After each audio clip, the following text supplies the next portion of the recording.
Countdown for blastoff.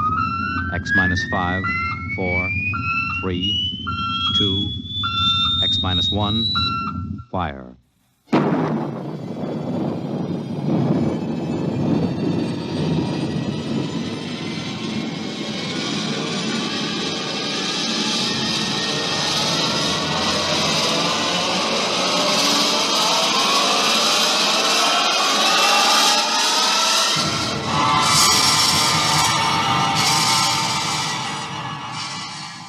From the far horizons of the unknown come transcribed tales of new dimensions in time and space. These are stories of the future, adventures in which you'll live in 1,000,000 could-be years on 1,000 maybe worlds. The National Broadcasting Company, in cooperation with Street and Smith, publishers of Astounding Science Fiction, presents X minus 1.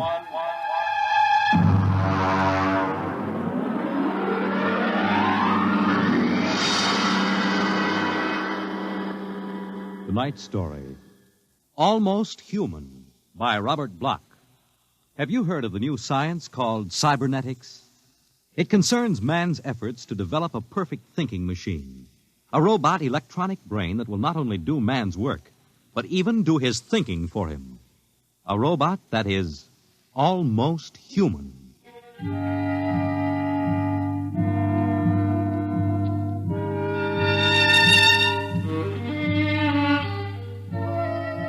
No, it's not impossible at all.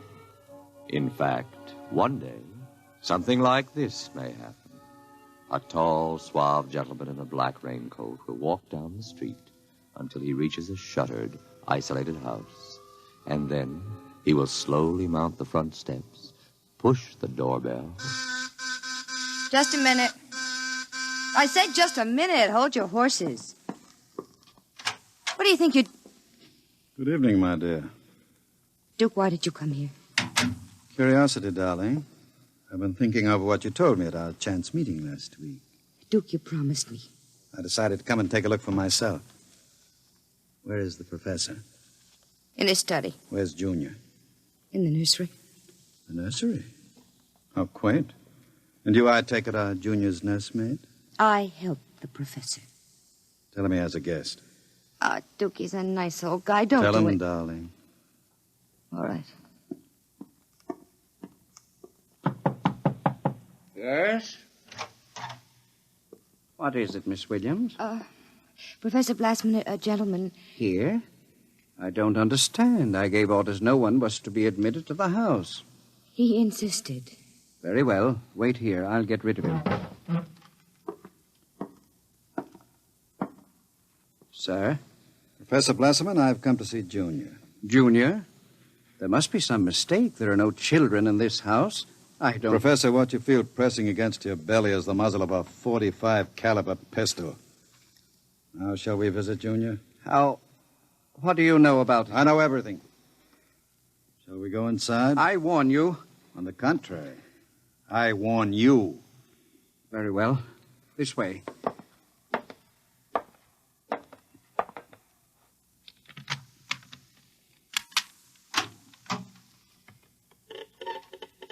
This is the nursery. Where is Junior? In the next room. Behind the door with a panel in it. Very considerately furnished. Mother Goose figures on the walls. Blackboard, toy blocks. Panda, bunny rabbit doll. Touching. All right, let's see him. You can look through the panel. Mary had a little lamb. Oh, wow. Whose fleece Who'd have believed it? was white as Junior isn't very pretty, is he? I was not concerned with aesthetics. Why do you hide him? Is he dangerous? The world is not yet ready for such a thing. Besides, I must study. As you can see by his play, he is very young, hardly out of the cradle. I am educating him. With nursery rhymes? The brain is undeveloped. It must learn its behavior patterns like any infant. You call that 8-foot monster an infant? Physically, of course, he'll never change. He is built of chrome steel and glass. But his brain, that is my wonderful instrument. Unlike a human, he has no heritage, no basic instincts such as love or hate. These he has yet to learn. In some respects, he is like a blank tablet. What is written upon the tablet will remain. You mean he has no feelings? He will learn quickly. And now, if your curiosity is satisfied, I trust you will keep my secret. If anyone discovers... Open the door. I beg your pardon? The door, Professor. Very well. Junior, come here. What a monster. Papa. He talks? Yes. Mentally, he is about 6 years old now. What is it, son? Who is that man, Papa? Let me handle this. You may call me Duke, son. I've come to see you. That's nice. Nobody ever comes to see me except Lola. Play with me, Duke. Certainly, Junior.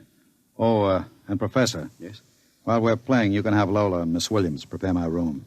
Your room? I forgot to tell you, I've decided to stay until the climate changes and I can go out again. Meanwhile, I'll have a chance to play blocks with Junior. Understand? I begin to understand. You are hiding from the law. As you wish. All right, Junior. Your move. Let's build a bridge. I have a better idea, Junior. What? Let's build a coffin. A coffin? I don't know that word. Then I'll teach you, Junior. I can see the professor has been neglecting the moral side of your education. Very sadly.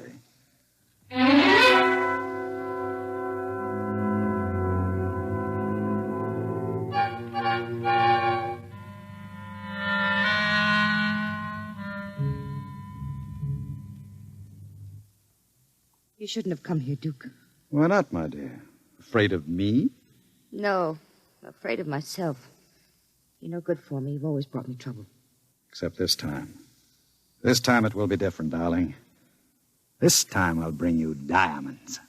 Duke, what have you been teaching that thing? Nothing, honey. I've just been playing with them. Very educational. I don't believe you. What's bothering you, Lola? Today when I walked in there, he said to me, I know how to kill people, Lola. I'll kill you if you want me to. He's learning very quickly. Duke, I'm scared of that thing. It's unholy, a machine that acts like a human with that voice grinding at you, saying things you'd expect from a child. You dislike him so much. Why did you take this job as his nursemaid? Because I wanted to start over again. I answered an ad. The professor didn't ask questions. I would have been all right, too, if you hadn't come along. I'm very glad you did tell me, darling. Because Junior is going to make us two very successful people. Ha! Like any child, Junior listens to what he's told. Duke, I don't know what you're teaching, Junior. But I can guess. And it isn't right. It's evil.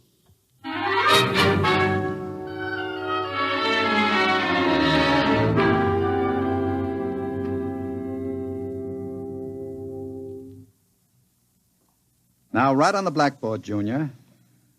My name is Junior. My name is Junior. People are evil. People are evil. Evil must be destroyed. Evil must be destroyed. The professor is evil. The professor is evil. The professor must... What are you doing? I warned you to keep out of the nursery, Professor. Go away. You don't even remember me. I know you. You are the professor. You want to keep me as your slave. You didn't tell me that people are evil. People are not evil. People are evil. They must be destroyed. Stop it! I am not a child any longer. No, you're not a child. You're a monster. Junior, Yes, Duke. the time is now, Junior. Yes, Duke. Keep away from me. Junior! Junior, don't do it! Listen to me! Junior, listen to me! Ah!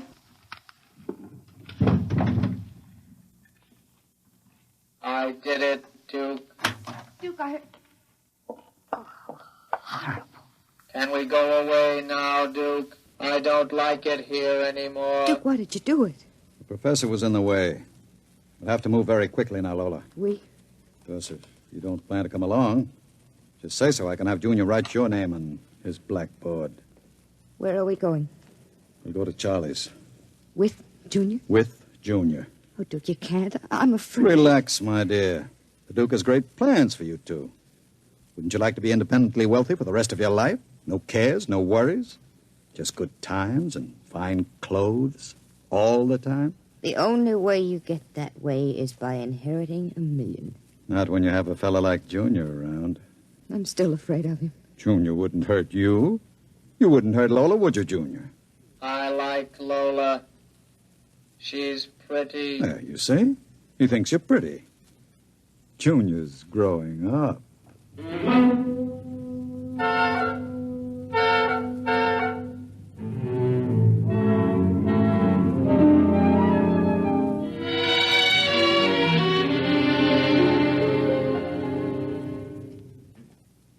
Sit down, Charlie. Sure, Duke. Lola and I are going to hide out here for a while. We'll need some help. Listen, Duke, I'm trying to keep the cops away. Sure. Now listen to me.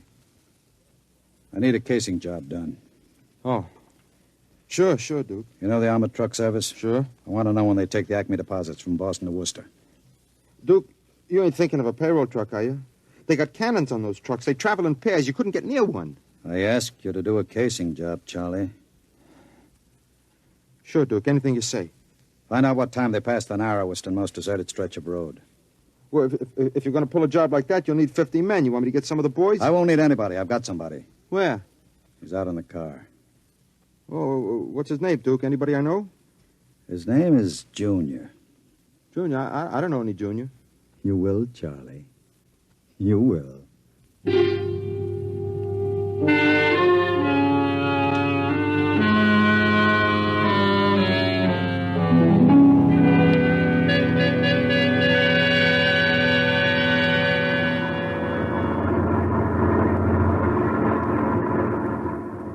Smoke, Sam? Well, thanks, Al. Whew, it sure gets hot in these armored trucks, huh? You'll get used to it. How much we hauling this time? About $250,000. Brother, could I use a hunk of that? Who couldn't? What's your first stop? Acme National Bank. Then we unload a payroll of the Bronson watch plant. Hey, what's that up ahead? It looks like something shiny on the road. Throw up your spotlight. Right. Holy smokes, you see what I see? It looks like a mechanical traffic cop. About 8 feet tall. Standing right in the middle of the highway. Maybe it's a Halloween gang, huh? Guess they're trying out robot traffic cops. Can you get past him? I don't know. We'll have to slow down. Get on that gun, Sam. Let's take no chances. Right. I'll give it the horn. Don't budge. Where's our escort truck? Pulled up right behind us. Thing won't move. Sure looks like something out of Buck Rogers, don't it? That's a heck of a note, blocking traffic like that. I'll have to try and get past it. Here goes. Holy smokes, it's moving. Hell, it's coming toward us. Get on that gun. Give it a blast. Bullets are bouncing right off it. It's still coming. Al, back up. I can't. The other truck's right behind us. Al, it's lifting its arm. It's going to smash our window.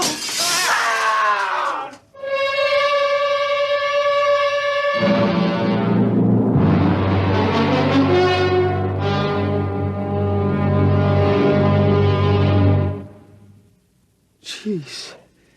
If I hadn't have seen it with my own eyes. Duke, we got to quit this. What's the matter, Charlie? Getting shaky? The papers say he killed all 4 drivers. Listen, Duke, that robot is hot. We got to get rid of it. Stop your blubbering. One more good robbery? You ain't going to pull another one. Why not? Count me out, Duke. The law's going to track that baby. Are you quite finished, Charlie? You got no heart, Duke. You're like Junior, all steel inside. And you're just a big, warm-hearted slob. I suppose flowing with the milk of human kindness. Well, I got nerves. I can't stand that thing, the way it looks at you with that iron face and clanking around all the time. Listen, here it comes.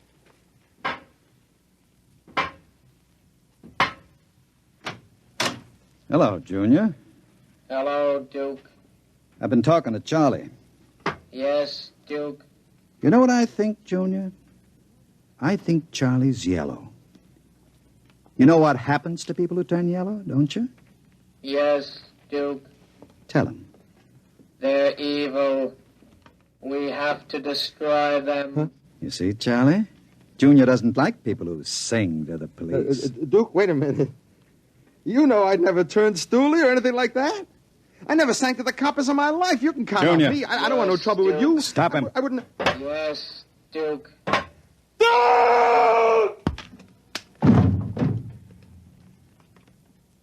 I stopped him, Duke. All right. Take him down to the cellar. Duke, that noise. Charlie!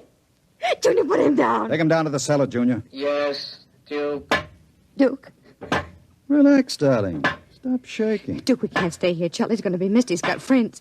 Now we'll have the gangs after us, too. Oh, come on now. Don't worry, darling. The Duke will take care of everything. Where are you going? Out to a travel agency to get some tickets. You and I are going to take a trip, Lola. You're leaving me alone here? Junior's here, too. It's just it. It's being alone with that thing.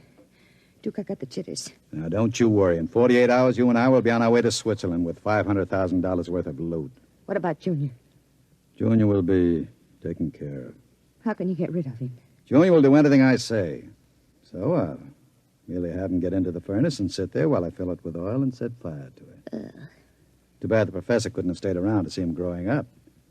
He's almost a man now, Junior is. But not quite as clever as a man.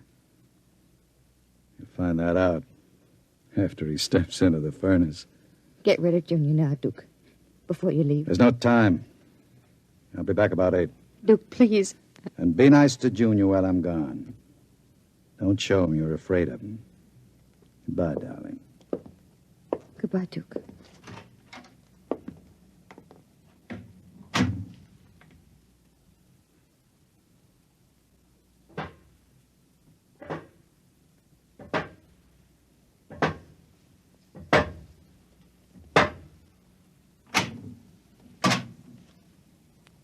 Lola, What, Junior? oil me. Can't you wait till Duke gets back? He always oils you. I want you to oil me, Lola. All right. I like you to oil me, Lola. Yes, Junior. Lola, do you like Duke? Certainly. Do you like me? Well, you know I do, Junior. Lola, What? who do you like best? Me or Duke? I like you both, Junior. Yes, but who do you love? What do you know about love, Junior? In the books, man and woman love. No. Lola, What? do you think anyone will ever love me? Maybe. Some women can fall in love with anything, Junior. Even with something like Duke. Why, Lola? I don't know. Maybe because, well, as long as she thinks her man is the smartest and the strongest. I see. Where are you going? To wait for Duke. He won't be home for a while.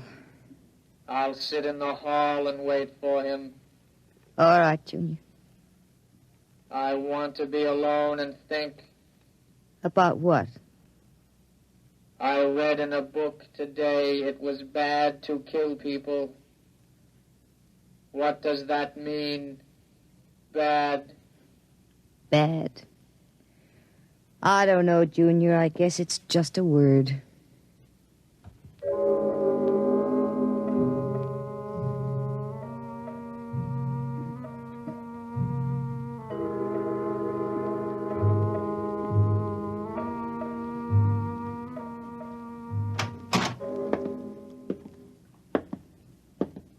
Lola? Hello, Duke. Oh, it's you, Junior. Why are you sitting in the dark? I was waiting for you, Duke. Well, now that's a good boy, Junior. Lola oiled me. That's nice. I tell you what, Junior. I've got a little job for us down in the cellar. Let's go down there. Now, Duke. Right now, Junior. All right, Duke. Are we going away soon, Duke? Yes, Junior. We're going away. What's in the cellar, Duke? A little surprise for you, Junior. You'll find out.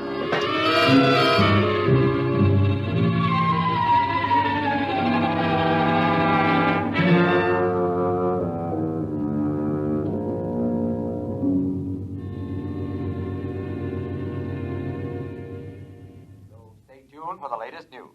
And now, a brief interlude of recorded dance music.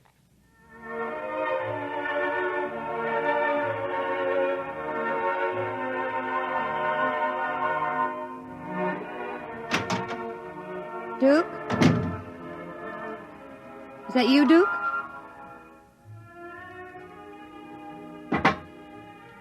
Junior.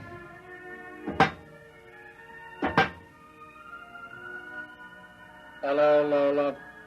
I thought I heard Duke come in. He came in. Where is he? Down in the cellar. What's he doing? Nothing. Did he say he'd be up soon? No. Maybe we better go down and get him. He's dead. Oh, no. No, he isn't dead. You said the woman loves the strongest and the smartest. Well, I'm stronger and smarter. But you aren't human. I'm almost human, Lola. No. No, stay away. Lola. Don't touch me. Those metal paws, no. I love you, Lola. No. No. I love no, you. No. No. I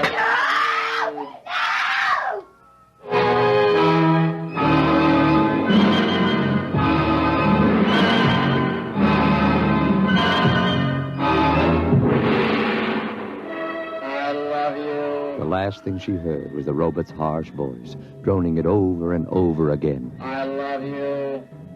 I love you. I love you. And strangely enough, it did sound almost human.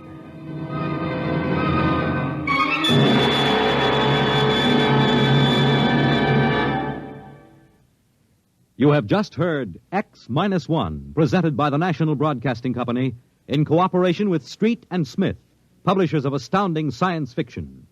Tonight, by transcription, X-1 has brought you Almost Human, a story by Robert Bloch, adapted for radio by George Lefferts. Featured in the cast were Santos Ortega as Duke, Joan Allison as Lola, Jackie Grimes as Junior, Guy Rep as the Professor, Nat Pullen as Charlie, Joseph Julian as Al, Lynn Cook as Sam, and Merrill Joels as the radio voice. Your announcer, Fred Collins. X-1 was directed by Ken McGregor and is an NBC Radio Network production.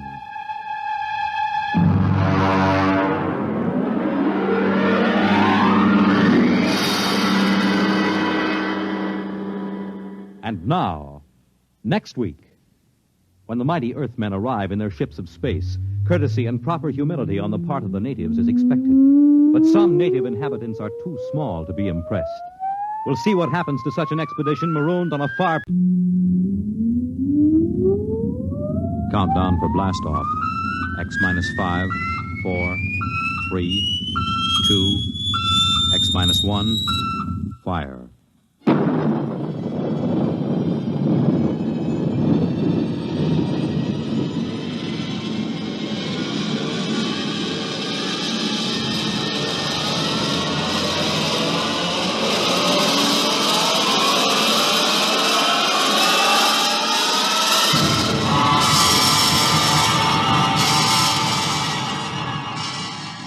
From the far horizons of the unknown come transcribed tales of new dimensions in time and space.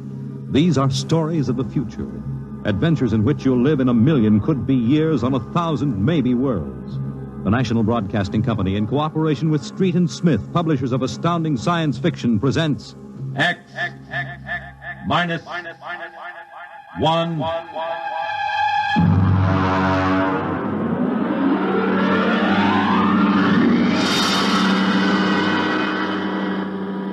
tonight's story, Courtesy.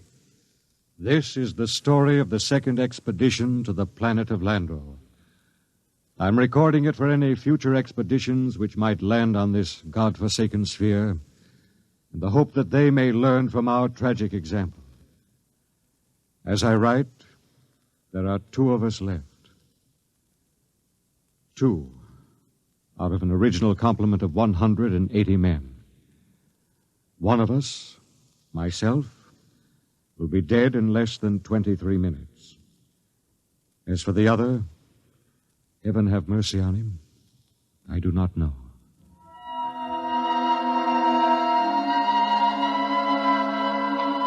On June 3rd, 1997, less than 2 months ago, the last of our supply ships blasted off from Lando for their return to Earth. After it had gone, I remember looking out across the plain at the dead city, one of thousands that dotted this planet. It had tall, graceful buildings, atomic power systems, vacuum conveyors, all perfect, all deserted, all ominous. How had it happened? The best guess was that the plague had frightened the original inhabitants of the planet so that they'd piled into rocket ships and headed for some distant planet. I often wondered why a civilization so advanced as Landro could not find a serum to beat the plague.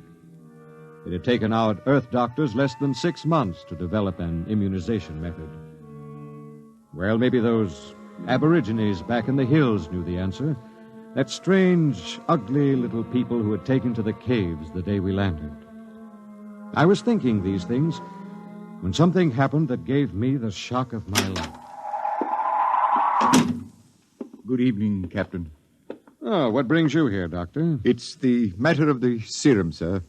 Oh, what about the serum? It's no good. No good? It's too old. 10 years too old. Didn't you examine it? Yes, I did, but, well, my eyesight has been failing lately. Are you aware, Doctor, that the last supply ship has returned to Earth? Do you know we'll have no more contact for 2 years? Just, how long do you give us? Well, the present immunity will last a week or so. Then, without booster shots, it's just a question of time until someone picks up the plague. After that... What about the natives? They don't die from the plague? The accepted theory is that they have developed an immunity. Well, suppose they haven't developed an immunity, Doctor. Suppose they get the disease. Then they must have a treatment for it. If they don't, there would be no natives. Would you be willing to go on an expedition to the hills to find out? At this point, Captain, I'd be willing to do anything. Absolutely anything. I am truly sorry. You're sorry? Dr. Morgan, sometime when you aren't too busy, when you have a moment, I'd hate to inconvenience you. Would you mind telling me how it feels to murder 180 men? 181, including yourself.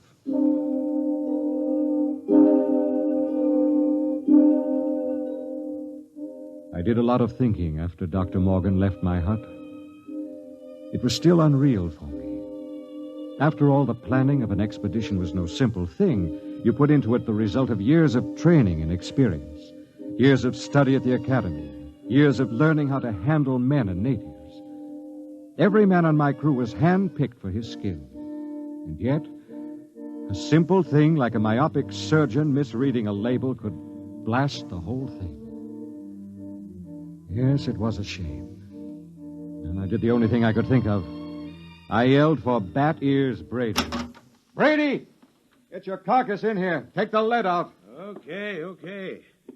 Well, what's up? Sit down, Bat Ears. You got trouble, Kev? We got trouble. What?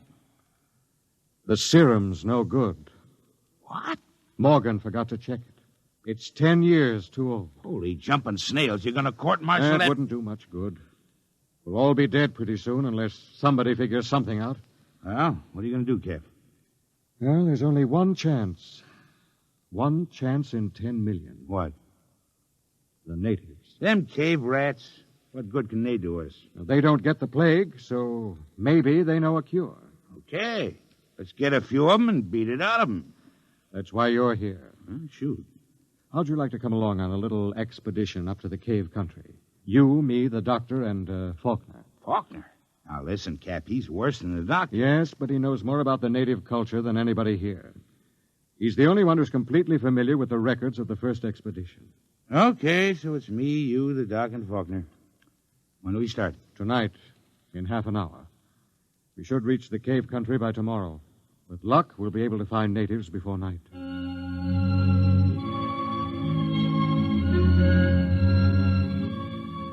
Benny Faulkner was the expedition anthropologist. One of the most unfortunate-looking individuals I've ever met.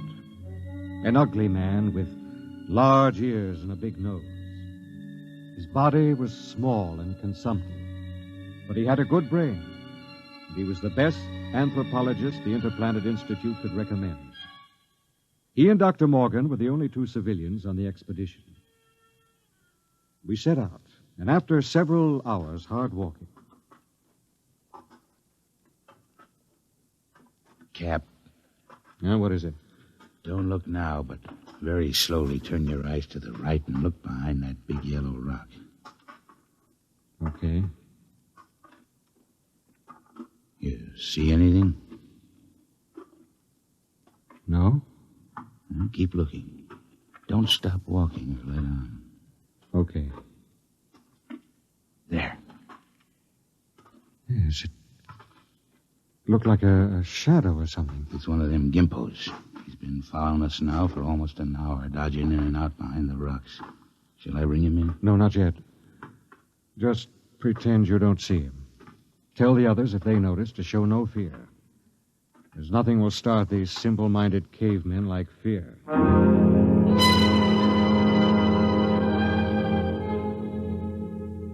The manual said, "Under no circumstances shall a member of the patrol display fear before a native. The dignity of the Earthman must be preserved at all costs." Just before dawn, we reached the cave country. We were tired and hungry, and we stopped to cook some food and rest. Everything was quiet. There was no sign of the gimpo which had been trailing us until... Okay, get in there, you sneaking little monkey man. Come on, before I break this shovel on your stern. Yeah, what's the trouble? Cap, I caught me one of these gimpos sneaking around outside the tent. Bring him in the light of the fire. We can get a look at him. Faulkner? Yes, sir? Keep an eye on him. Try to establish some communication. All right, get in there. Look out. No need to knock him down, bat ears. Oh, that's the only language they understand. See if you can reach him, Faulkner. Okay, Captain. I'll need a drum of some sort. A what? Well, they have no language as we know it, and they have a very rudimentary sense of hearing. I find they communicate with one another through a very primitive kind of vibration of the tongue. The closest I can come is a series of drum beats, a sort of Morse code. The psychologist on the first expedition had it worked out before he was killed by the plague. I've studied his notes, and I think it'll work. You mean these little critters can talk to one another? I believe they can. At any rate, we'll have a chance to find out. Do we have something I can use for a drum? Here. Take my water bottle. Thank you, Doctor. Now, I'll tap it 3 times. That's a greeting of some sort. Just a moment. Yes, sir? I don't want you treating this fellow like an equal. Don't give him the idea that we're desperate. Once they sense that, you're lost. I have to communicate with him, sir. Now, just bear in mind what I said. Dignity. Yes, sir. I'll do my best, sir. It was a strange sight. On one side of the water bottle crouched little Benny Faulkner, looking for all the world like a human spider. Across from him crouched the Landrian, a humpbacked, gray little creature with an enormous head and those huge, soft lavender eyes. Every few moments, one would stop the strange tattoo of communication, and the other would take it up. I'm setting forth in this narrative the most vital part of their conversation, as Benny Faulkner later transcribed it from the best of his memory. Benny asked, "Why were your cities abandoned? Was it the plague?" The native said yes. Benny said, "Do you still fear the plague?"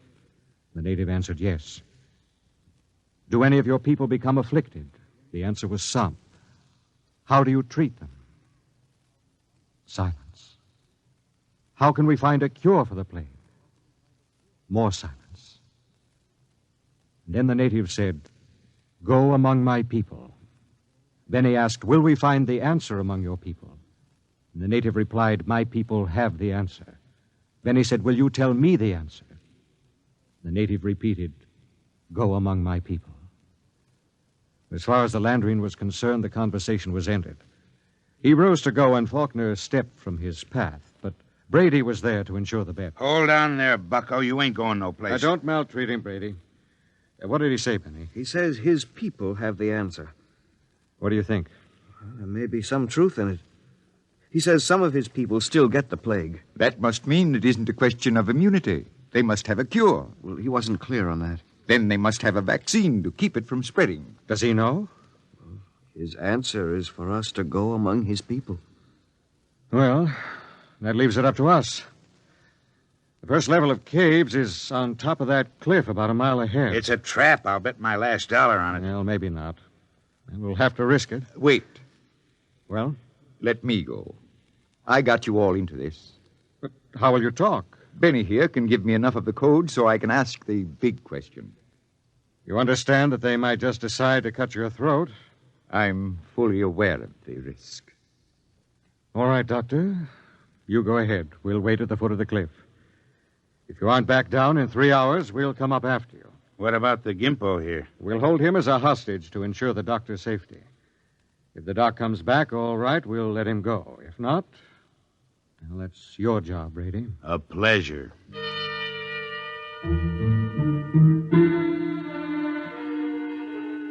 It took Dr. Morgan about an hour to pick his way up the side of the cliff to the first of the openings where the Landrians lived.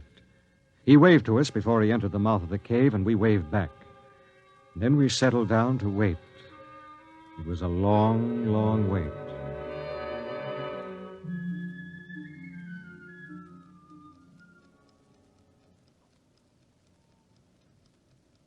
Eight o'clock. He's been up there more than 3 hours, Cap. We'll give him a little more time. It's getting colder. Yes, keep that fire going. How much longer are you going to wait, Cap? Oh, we've got lots of time. You'd think we'd have heard of something by now if they was going to knock him off, I mean. No, not necessarily. Wait. Look, up on the cliff. That's him, all right. Hey, what's he running for? I don't know. He looks scared. That crazy fool, if he don't look out... Doctor! Dr. Morgan, look out! Look out!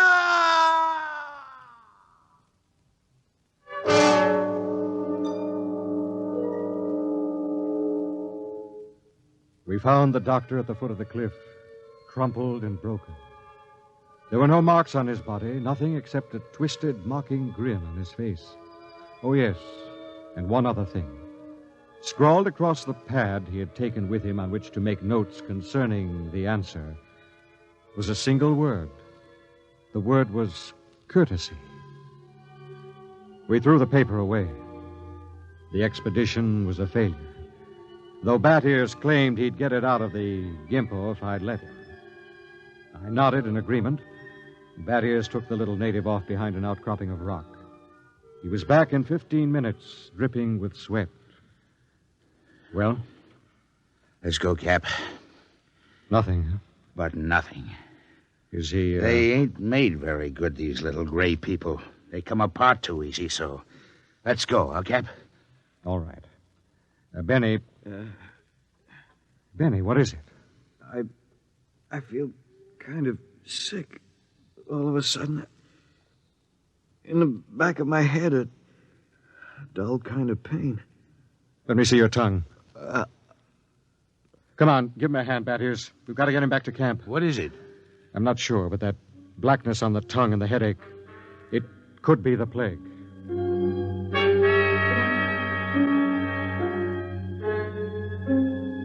By the time we got Benny Faulkner back to camp, he had the red spots on his body, and then the fever began to rage.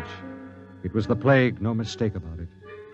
Before morning, Collins, the supply sergeant, had it. Then it was Peabody. After that, the men went down like 10 pins. Then one morning, Bat Ears Brady dragged himself into my tent and sat down. The lines in his face told me the end was coming pretty fast. Sit down, Brady. Well, what's the count? 6 left. We buried the chaplain today. Got anything to drink? Sorry, I'm all out. How about a cigarette, then? You got a cigarette? Yeah, sure. Here.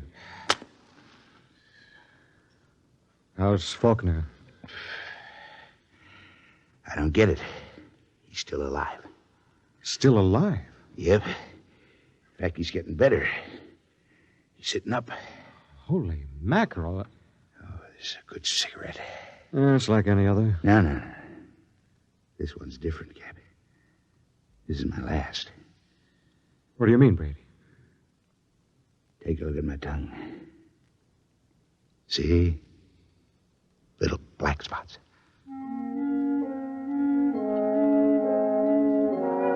Somehow I managed to get him into bed. He was already raving when I gave him the last of the morphine. It was incredible. Big, brawling, bat ears Brady, a tower of strength, lying sick and whimpering on a cot. When he died, I went out on the moors to think. The sun was a dull red glow. Cold breeze whipped up. But somehow I couldn't forget Faulkner. Why should Faulkner recover from a plague from which no man has ever recovered? Surely there must be a reason. Nothing happened without a reason. I turned and went back to see Benny Faulkner. Hello, Captain. Hello, Benny. How are you? Pretty good. I got up and walked a couple of steps today.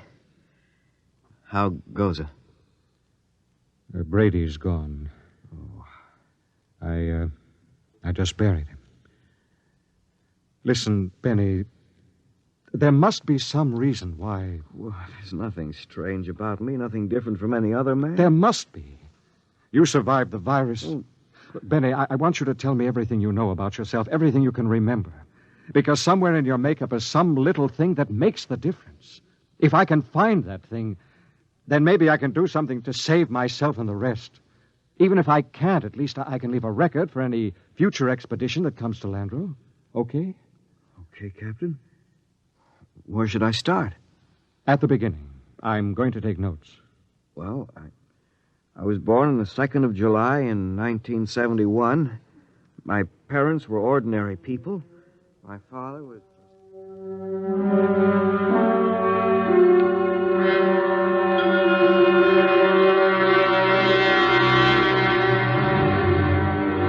Look, Captain, I've told you everything I can remember. 3 days now you've gone over me, pawed me, questioned me. What else can I tell you? Benny, let's go over that last part once again. Where should I start? Take it from where the native started to walk away. You stepped out of his path, and Brady grabbed him. Okay, so I stepped out of his path. Why? What do you mean, why? Why did you step out of his path? Why not? Courtesy, I guess. What's the matter? Courtesy. That's the word that Dr. Morgan had scrawled in his notebook. Well, I don't see that... I don't either. Tell me, Benny, why should you want to be courteous to a native? Why not? What about maintaining your own dignity? Are you talking about dignity or arrogance? I don't know. Benny, listen, maybe we were all wet in our deductions. Maybe these cities here on Landro weren't deserted centuries ago. Maybe these little people up in the caves are the same people who used to live in those big cities. Why would they leave? Maybe they found out the big cities weren't the answer. Maybe they found out that civilization doesn't necessarily bring happiness. So they just packed up and left, returned to the simple life. No, it doesn't make sense. You're forgetting the plague. What is the plague, Benny? Well, I don't know. Is it a virus? I don't think they ever found out. You know what I think? What? I think the plague is nothing more than what we know as greed and arrogance. Captain, you're going off your rocker. I think maybe we're in line to die. Serum was good. In fact, I don't think the serum had anything to do with it. Oh, I never heard anything as crazy, fantastic in my life. No? Well, I think I'll go back to my tent and finish writing the report. I am beginning to sweat a little. Captain, maybe it isn't the plague. It is. I've seen her too many times to kid myself about it. Maybe hot compresses or something. No, Benny. Listen, Captain, you don't believe that junk about courtesy, do you? I mean, that's a lot of nonsense. You must know that. Holy mackerel, Captain. You do believe it, don't you? Good night, Benny.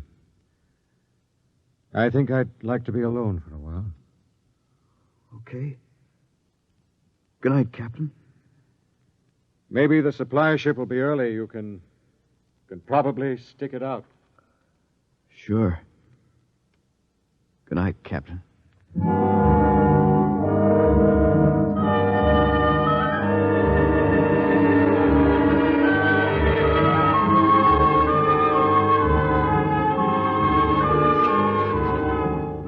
And this concludes my report. I'm turning it over to Benny Faulkner in the hopes that he will be able to transmit it to any other expedition commander who contemplates exploring the planet of Landro. The fever is beginning to mount now. My hands tremble as I write. The end should not be far off. There's little question in my mind as to what it'll be. You see, I didn't have a chance. I stepped out of no paths. I showed no courtesy.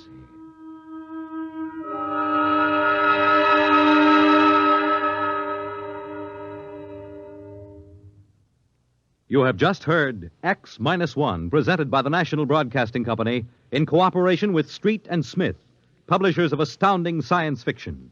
Tonight, by transcription, X-1 has brought you Courtesy, adapted for radio by George Lefferts from the story by Clifford Simad. Featured in the cast were Brett Morrison as Captain Ira Warren, Arnold Robertson as Battiers Brady, Edwin Jerome as Dr. Morgan, and Bill Griffiths as Benny Faulkner. Your announcer, Fred Collins. X-1 was directed by Ken McGregor and is an NBC Radio Network production.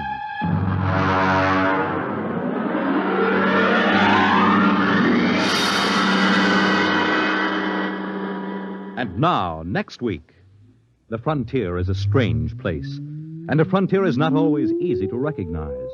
It may lie on the other side of a simple door marked No Admittance, but it is always deadly dangerous. What happens when an innocent girl ignores a single regulation?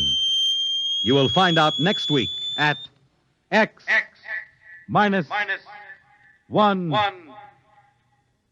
When you buy United States savings bonds, you help to build your own future security. Here's an opportunity to save systematically for long-range personal objectives, and with their increased yield and other improvements. Countdown for blastoff. X-5, 4, 3, 2, X-1, fire.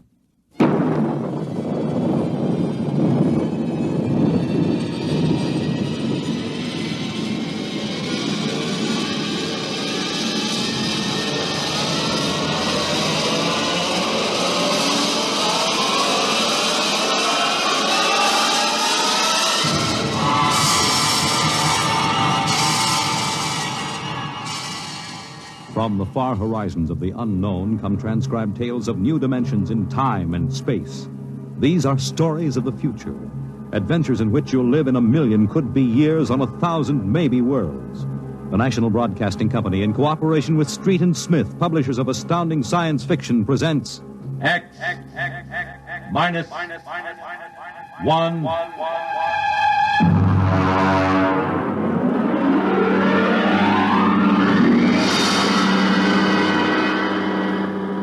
Tonight's story. Cold Equations.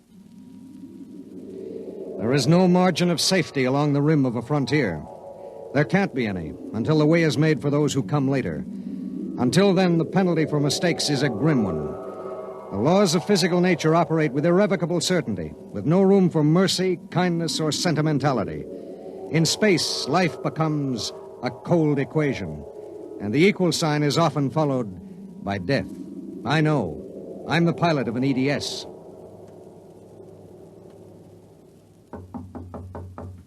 Come in. You sent for me, Commander? Yes. Sit down, Barton. We just got an ED from the Territorial Space Station on Woden.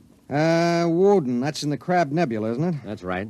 There are 2 exploration parties there on Manning's continent. 8 men each. Mm-hmm. They've got calla fever in one of them and no serum. Oh, and I thought this was going to be a nice, quiet passenger run. Computers are working out your payload and your course right now. In exactly 10 minutes, we'll drop in a normal space and launch your ship. I'll get her ready. One thing. What's that? Woden is at the maximum pay limit for an EDS. Figuring the weight of the serum, we'll be able to give you just enough fuel to land on Manning's continent if you make it the first pass. Otherwise, you'll burn out in midair. Mm-hmm. Standard procedure. Report to launching control. Right. Good luck, Barton. Thanks. Oh, by the way. Yes? When can I expect to be picked up? We'll make a stop on the run back to Earth sometime next year. You'll be notified by radio. Okay. Sorry, we can't make it sooner. That's what happens when you sign on for EDS work. I'll see you next year, Commander.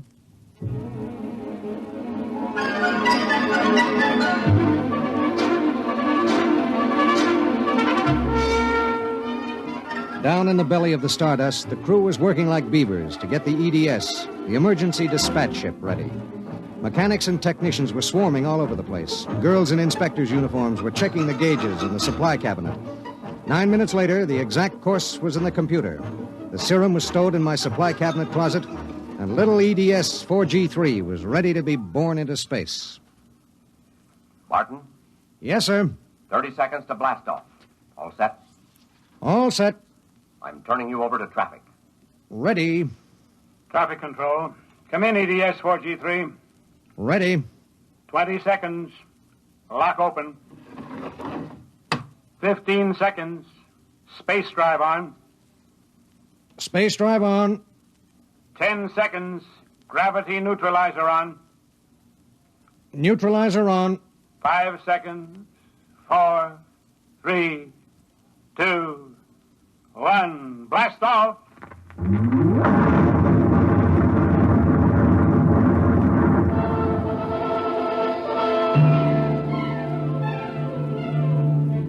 I don't remember how long it was afterwards that I first noticed something wrong. Maybe an hour, maybe 2. There was nothing to show it except the needle and the heat gauge. It was on 0 when we left the Stardust, and now I noticed that it had crept up toward the 30 mark. That meant something inside the ship was radiating heat. That something was in the supply closet, and it was alive.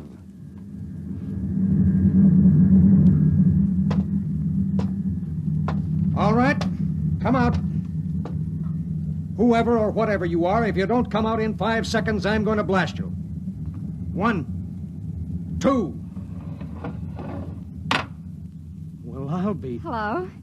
I'm Marilyn Lee Cross. What are you doing in there? I'm a stowaway. Oh, my... What's the matter? Do I have to pay a fine or something? What are you doing here? I wanted to see my husband. Who's your husband? He's with the government survey crew on Woden. I haven't seen him since he left Earth 4 years ago. Okay.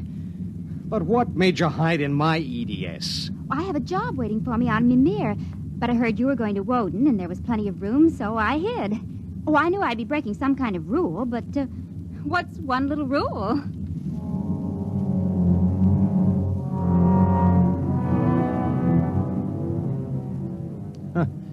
What's one little rule?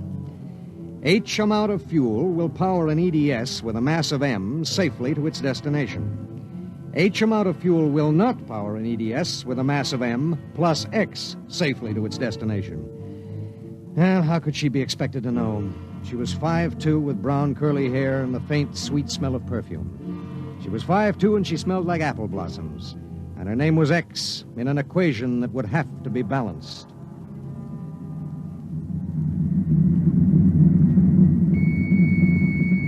Stardust. Come in, EDS. Come in. This is Barton, emergency dispatch pilot 4G3. Go ahead. Give me Commander Delhart. What's the message, EDS? I have to consult Commander Delhart. The commander is busy. Listen, you squirt. Give me Commander Delhart. One moment, 4G3. Commander Delhart, emergency message from EGS 4G3. This is Delhart. What is it? At 0800 hours, I discovered a stowaway aboard my ship. A stowaway? Yes, sir. Well, have you notified ship's records? Not yet, sir. You know the regulations as well as I do. Of course I know the regulations. That's why I'm calling. Barton, What's going on? Sir, this is a girl, a young woman. Oh. She wanted to see her husband on Woden. She didn't know what she was doing. I see. I wondered, sir, maybe the cruiser could change course or something? I'm afraid not. We're hundreds of light years apart now. We have a limited fuel supply ourselves, with 900 passengers. Is there any chance? No. Okay, Skipper. Better get the information to ship's records. Okay. Button. Skipper? I'm sorry. Yeah, sure.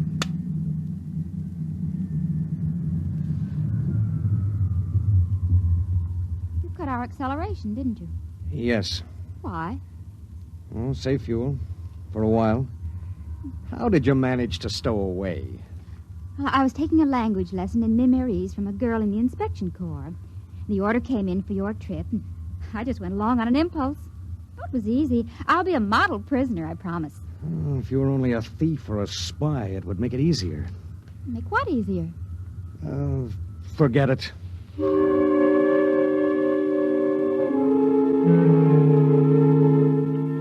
Why couldn't she have been somebody with some ulterior motive, a fugitive, hoping to lose himself in a raw new world, a crackpot with a mission?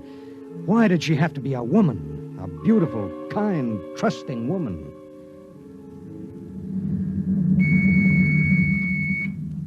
Stardust. Barton, EDS 4G3. Go ahead, 4G3. Identify a stowaway. Give me your identification disc, Miss Cross. Here. Why? Well, it's for ship's records. Identification number T8374. One moment. This is for the gray card, of course. Yes. I'll need the time of... I'll tell you later. That's highly irregular. Then we'll do it in a highly irregular manner. The subject is a young woman. She's listening to everything that's said. Are you capable of understanding that? Oh. Go ahead, 4G3. Number T8374-Y54. Name, Marilyn Lee Cross. Female, married. Born July 7th, 2160. Good Lord, you're only a child. Height, 5 feet 2 inches. Weight, 110. Hair, brown. Eyes, blue. Complexion, light. Blood type, O. Original destination, Port City, Mimir. Listen, I'll call you back later. Look, miss. Marilyn. Look, Marilyn. I guess you don't know what you got yourself into here. Well, it's like this. This ship is carrying Calla fever serum to the survey group on Woden. Yes. Their supply was wrecked in a tornado. The fever is always fatal unless the serum is given in the first 48 hours. Now, these little ships have exactly enough fuel to reach their destination. If you stay aboard her, your added weight will cause it to use up all its fuel before it can land. What happens then? We crash. You die, I die, and 6 fever victims on Woden die. Well, can't they send out another ship to meet us? There are no ships to send. Well, Oh, no. Oh, no, you couldn't do that. That's how it has to be. But that's crazy. I haven't done anything. I haven't hurt anybody. I'm sorry. I should have told you before, but I wanted to make sure there was no other way. You mean it? You're going to make me leave this ship? That's how it is. But I'll die. I'll explode. I'll be like those horrible pictures about... Try to understand. I do understand. You're going to kill me, and I didn't do anything. I know you didn't. I know you didn't. That has nothing to do with it. It has everything to do with it. Nobody just dies like that for no reason. Oh, listen. Maybe there are other cruisers. Cruisers you don't know about. Maybe the radio. Maybe it... Now, listen to me. It's different here. Different from anything you've ever known.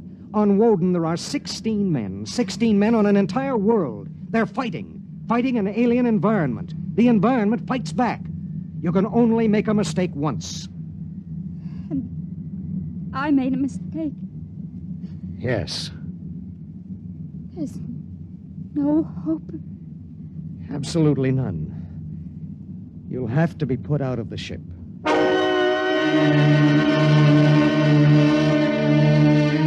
It was better so.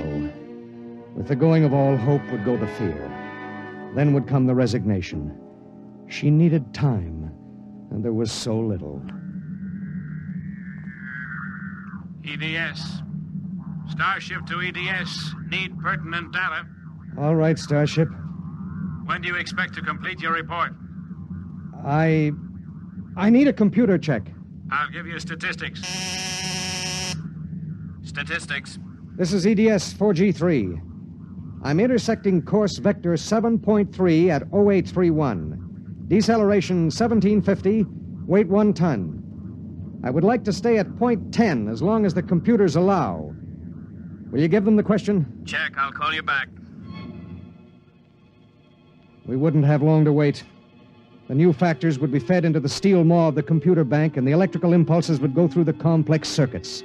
Here and there, a relay would click, a tiny cog turn over.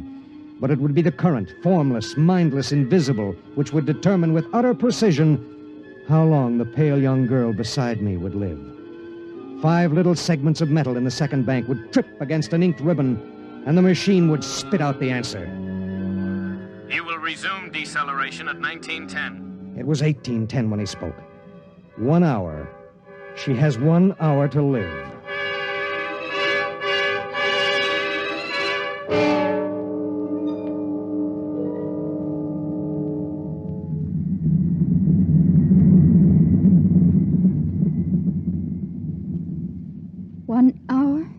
That's it. All I did was hide in a closet. And now you tell me I have to die. I don't believe it. You might as well get used to it. If this happened back on Earth, 1,000 ships would fill the sky. The whole world would know about it. They'd do everything to save me. This isn't Earth. It was such a big dream. Jerry and I separated almost 5 years ago. We were too young. And I was going to see him to try to make everything all right again. Are you married? I was. Oh? She ran off with some guy in the weather service. Do you still think about it? I don't let myself. Where is she? Back on Earth. Look, if you don't mind, I'd just as soon talk about something else. Okay. What do you do when you've got an hour to live? What do you talk about? What's Jerry like? Jerry? Oh, he's a funny guy. When he found out, I mean about the other fella, he didn't get mad. He cried. That was all he felt, sadness. So you walked all over him. Well, I thought I wanted him to get mad at me, to be jealous. And now? I've been thinking about him for 5 years. So when I heard the ship was bound for Woden and I knew Jerry was there, I stowed away. I didn't know about the fuel. I didn't know this would happen to me. She had violated a man-made law that said keep out. The penalty was not of man's making or desire. It was not a penalty men could revoke.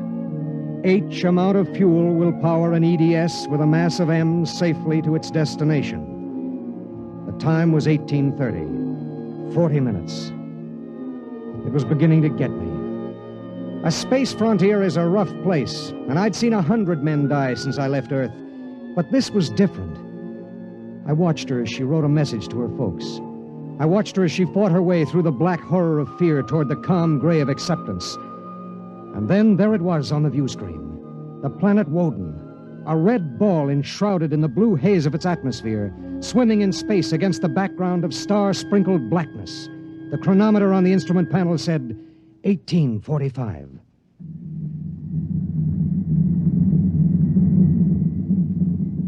Listen, we're in radio range of Woden now. I mean, would you want me to try to contact your husband? Jerry? It'd mean he would know you're going to die. There'd be nothing anyone can do. Yes. I would like to talk to him. Do you think we can? Well, the planet is turning. If his group is on the side facing us, we might be able to reach him. Oh, try. All right. Hello. Hello, Woden. EDS to Government Survey Group. Can you hear me? Come in, Woden. They may not be monitoring. Hello? Hello? Hello. Identify yourself, please. This is Government Survey Group 1 on Planet Woden. This is John Barton, EDS pilot. Do you have the serum? Yes. How bad is it? 1 man died last night.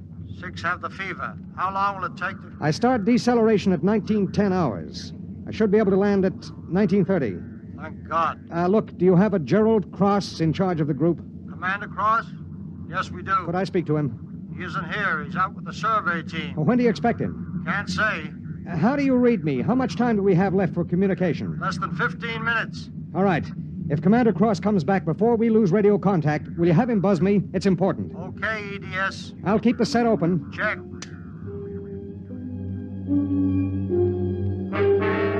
The minutes passed like small bits of eternity.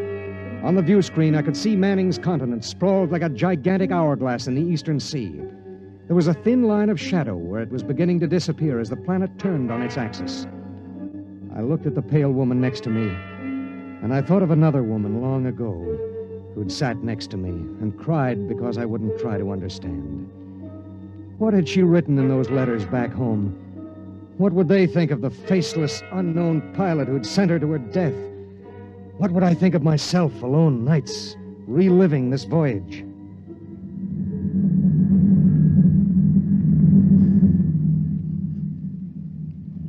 Cold, isn't it? I'll turn up the thermostat. Nothing from Jerry? We have about 2 minutes of radio contact left. Maybe it's better. I mean, suppose it were you and your wife tried to call you. How would you feel? I don't know. Do you ever hear from her? I got a letter about a year ago. I tore it up. That was foolish. Yeah, it was. Life is so terribly short to be wandering around alone. Well, Wait a second, we're getting something. How much time before I have to leave the ship? About 10 minutes. Hello, EDS. Hello, EDS. Come in. Come in. EDS. This is Woden. I have Commander Cross. All right, go ahead. Hello, this is Commander Cross. Jerry Cross? Yes. I have someone for you. Go ahead. Hello. Jerry? Hello? Jerry? Who is it? It's me, Marilyn. Marilyn. I wanted to see you again. I stowed away on the EDS. You what? But Marilyn... It doesn't matter, Jerry. All that matters is that I can tell you all the things I've kept inside for so long. Jerry, I want you to know I've never forgotten. Oh, it's been so many years. I can't believe it. I thought I'd see you again, but now I can't. Jerry, you don't hate me, do you? Hate you? Oh, Marilyn, I've never stopped loving you. Not for an instant. Oh, Jerry. Listen, we don't have much time. The transmission is getting fuzzy. Oh, Marilyn, I've got to see you. There's got to be some way. But there isn't. Let me talk to the pilot. Give it to me. Hello? Pilot, have you called the mothership? Did you have them checked with the computers? I've done everything. You've been on the frontier long enough to know the setup in an EDS. Oh, dear God, there must be something, some way. Do you think I'd let this happen if I wasn't sure? He tried to help me, Jerry. He tried. And it really doesn't matter. I'm not frightened anymore. Not now. But how did you get here? I don't understand. Well, I was going to Mimir to take a job, I thought. And now I realize I was just going because I'd be closer to where you were. Oh, Jerry, all this time... Don't. Let me tell you something. Marilyn, I've always known you'd come back to me. I've known it every minute. It's what's kept me alive. I want you to hold that in your mind. Jerry, I can't hear you. We haven't much time. We're losing radio contact. Jerry! Oh, don't cry, darling. Just know how I feel. I do. It's fading. There are so many things to say. Jerry, if you can still hear me, maybe I'll come to see you again. Maybe I'll come to you in your dreams, or be the touch of a breeze, or one of those golden-winged little birds singing my silly head off. Maybe I'll be nothing you can see or hear, but you'll know I'm there. Think of me like that, Jerry. Goodbye. Goodbye, my darling. She sat motionless in the hush that followed. And then she looked at me. Now? Now. I pulled down the black lever, and the inner door of the lock slid open. She walked with her head up and the brown curls brushing her shoulders. I let her do it alone. She stepped into the lock and turned to face me, and I could see the pulse in her throat. I'm ready. I pulled the red lever, and there was a slight waver as the air gushed out. I thought I sensed a bump, as if something had bumped the outer door. And then there was nothing. The white hand of the closet temperature control was back at 0. A cold equation had been balanced, and I was alone in the ship.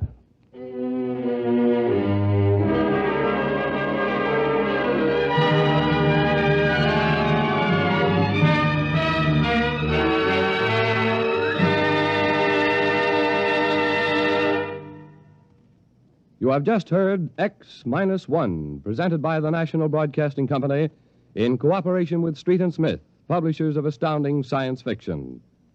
Tonight, by transcription, X-1 has brought you Cold Equations, written by Tom Godwin and adapted for radio by George Lefferts.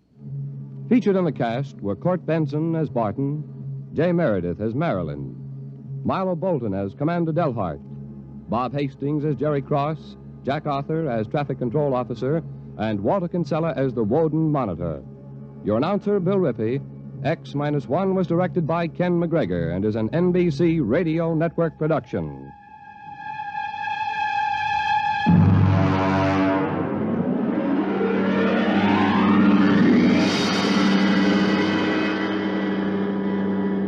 And now, next week.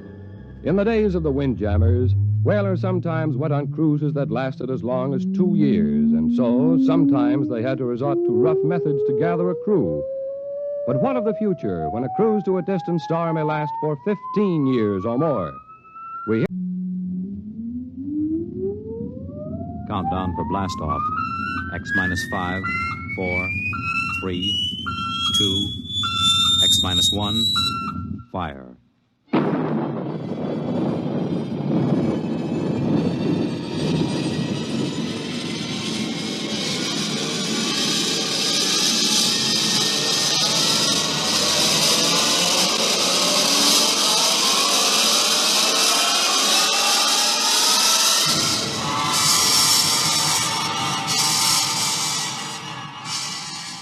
From the far horizons of the unknown come transcribed tales of new dimensions in time and space.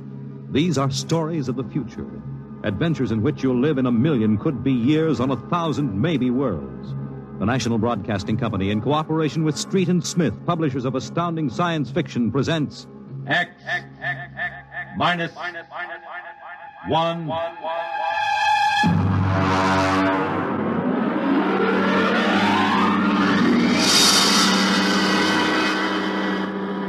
Tonight's story, Shanghaied.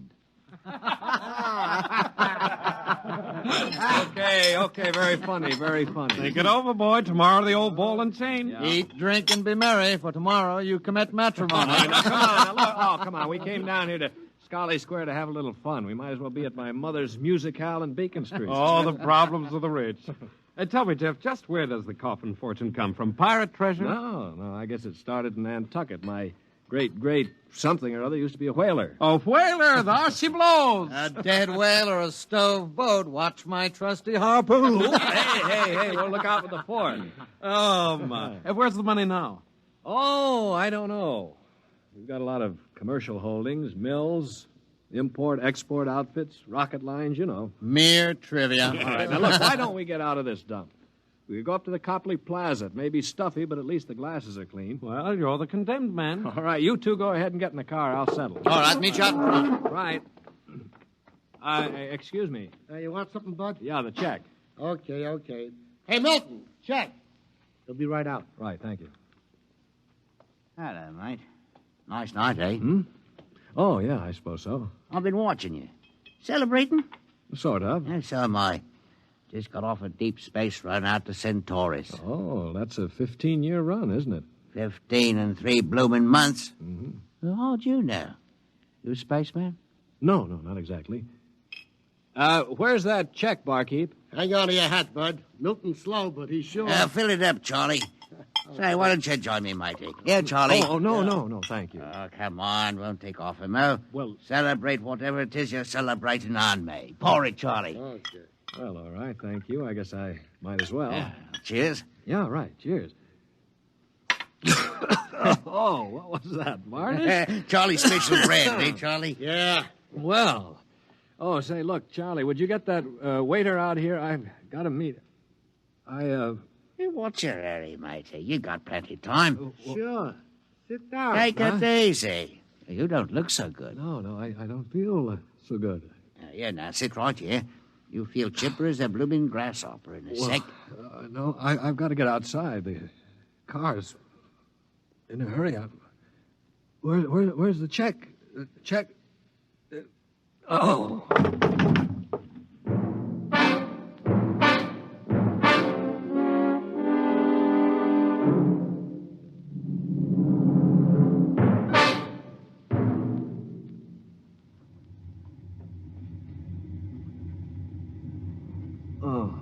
All right, matey. Up on your feet. Wakey, wakey, wakey. Oh, all right, let go of me. What's the idea? Rise and shine and greet the dawn. What? Where am I? What's going on here? Come on now, matey. Up in there. Wakey, wakey, wakey. No, wait a minute. Say, you were at that bar, Scully Square. Come on now. Up on deck or you'll be in trouble. Deck? What are you talking about? Where am I? It's hard to say exactly. Offhand, about 8 hours out of Atlantic Spaceport. Atlantic Spaceport? Now, look, what kind of a joke is this? If Alan and Peter think this is funny... What ship is this? R.S. Michael M. Rafferty, Coffin Line. Oh, Coffin Line. Well, that makes it easy. Now, you've got to put back to port. Forget your toothbrush, Banks. No, listen, you runt. You take me to the captain, or I'll tear you apart. Here, darling, grab my jacket. All right, get moving.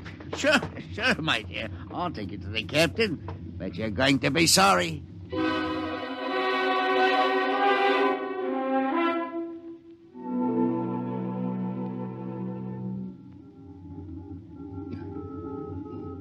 Morton, what the devil are you doing on the bridge? Get below before Right away, sir. Only this here gentleman asked to see you. Yeah, that's right, Captain. There's been a mistake made. I'm afraid it was supposed to be a joke. Oh? Yes, you see, I'm going to be married today, and I suppose the boys thought it'd be funny to make me miss the ceremony. I'm sure it won't be too much trouble to have you drop me off back at the Atlantic Spaceport. What? Morton, what is this? Well, it's simple, Captain. He wants you to turn the ship around, that's all. Now, look, if there's any trouble with your superior, I'm sure I can fix it up. You see, I'm Jeff Coffin. Yeah?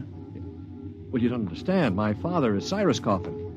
He owns this ship. Oh, he does, Morton, get this drunk below. Now, just a minute. I can understand you not believing me, but I can identify my... Hey, where's my wallet? I've been robbed.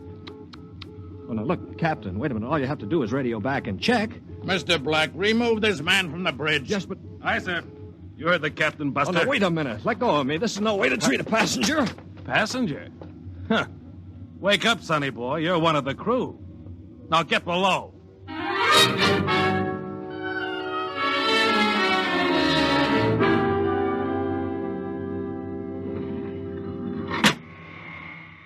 All right now, mate. Grab yourself a buffer. Get to work on those deck No, plates. look, they can't get away with this. This is kidnapping. Perhaps yes, perhaps no. Now get this here deck nice and shiny, and we might even see about some grub. I'll be back in 2 hours. And mind you, I want to be able to see me bloomin' reflection in it. Better polish that deck plate.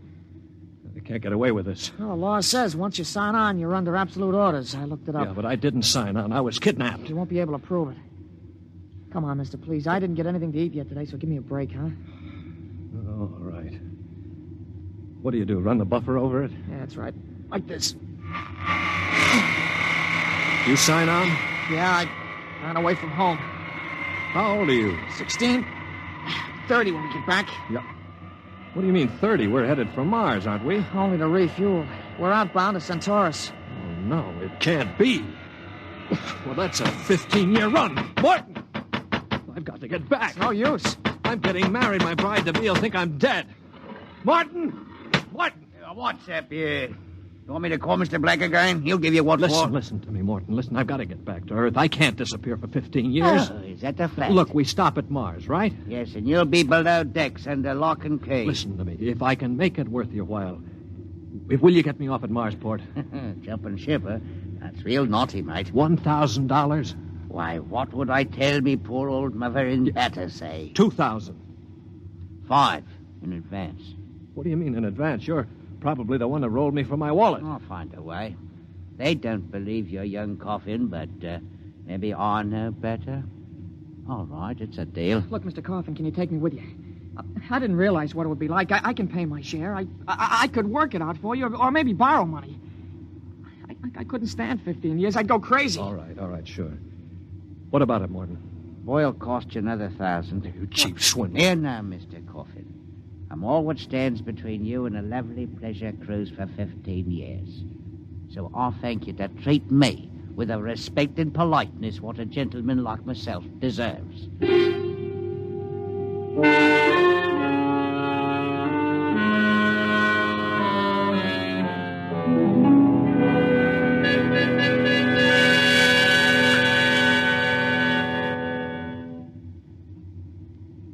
Stand by.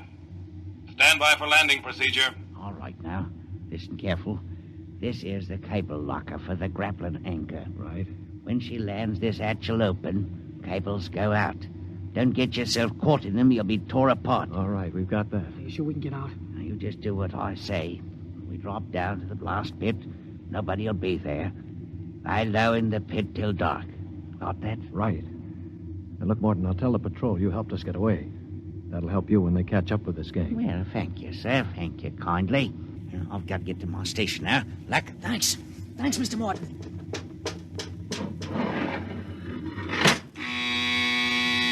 Well, there's a landing horn.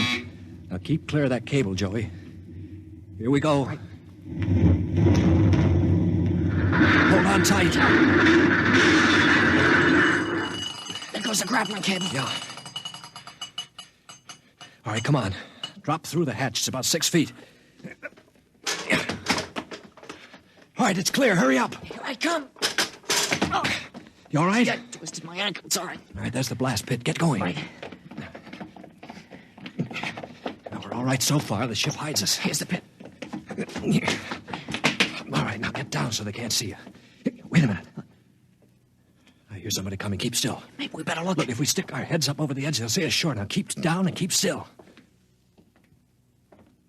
I hear him. Shh.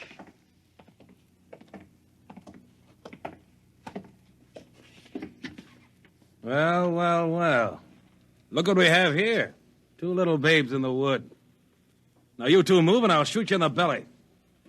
Morton, you got good eyes. I told you I saw him coming this way, Mr. Black. Jumping ship. My, that's a terrible thing to do.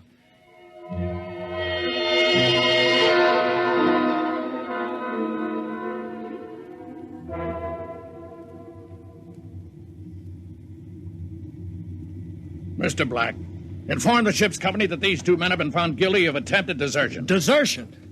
You kidnapped me, you dirty crook. Don't you talk to Captain Howell that way. I'm sentencing them to 24 hours hull watch. Take them away. Morton, take him to the aft lock. Aye, sir. You'll calm down after 24 hours hull watch. What's hull watch? Very simple. We put you 2 in spacesuits, shove you through the airlock on the end of a line. You sit out there and watch the hull for 24 hours. No food, no water, and the eating units in those suits are just a little bit defective. Makes it interesting along about the 18th hour. Yeah, I'll bet. Here we are, gentlemen. The airlock. You get in there. Got 5 minutes to get into them suits before we blow the air out.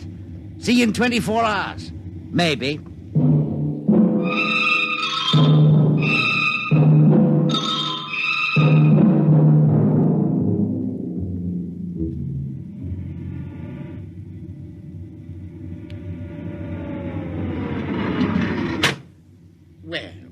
Welcome back to our little home. Water. Thirsty, eh? You should control these animals' instincts. Get water. Right, yeah? Yeah. Slopping like a bloody animal.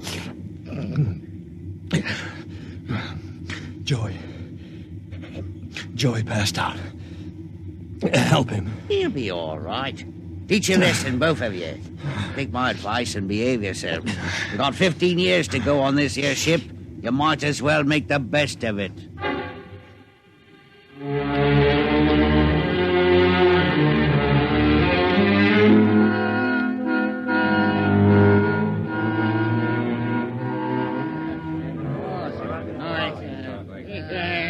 Morton! What do you call this mess? That's your supper, mighty food concentrate. What's the idea? Only 2 months out and on concentrates already? You complaining, Rick? Yeah, I'm complaining. If Captain Howell's chiseling on the manifest, that's his business. But when he tries to take it out in our hides... You keep quiet or I'll turn you into Mr. Black. Concentrate is what you get to eat from here on out. Now shove it into your face and keep quiet. Suppose I shove it into your face and see how you like it. What's going on in here? What's going on? Morton. He struck me, Archwant. 48 hours hull watch. All right, what are you all looking at? Get back into your places. Morton, bring that man down to the aft airlock.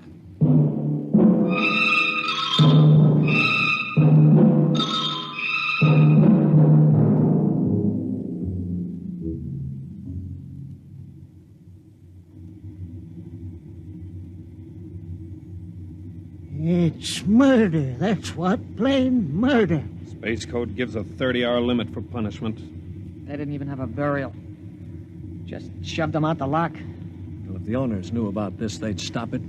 Fat lot of good that's going to do us during the next 15 years. Wait a minute, we could get the ship back to Mars. No, 2 weeks after we landed, we'd be hung. That's what Space Code says about mutiny. And if they catch you in the act, they shoot you down and no questions. All right, I'm willing to take that chance. We're going to let Black and Howell kick us around for 15 years? Why don't we take over and head back? Right. I'm for it. Let's go. You bet. Going to rep something, gentlemen.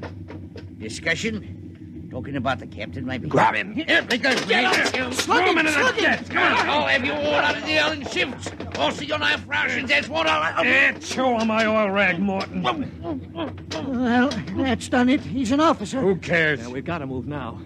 Joey? Yeah? You get up the radio room and smash the set before they can get a message out. Right. Pop, you get aft. Tell the engine watch. Yes. The rest of us will go up on the bridge. How about this rat? Tie him up. Speed counts now. We've got to take over before they know what hit them.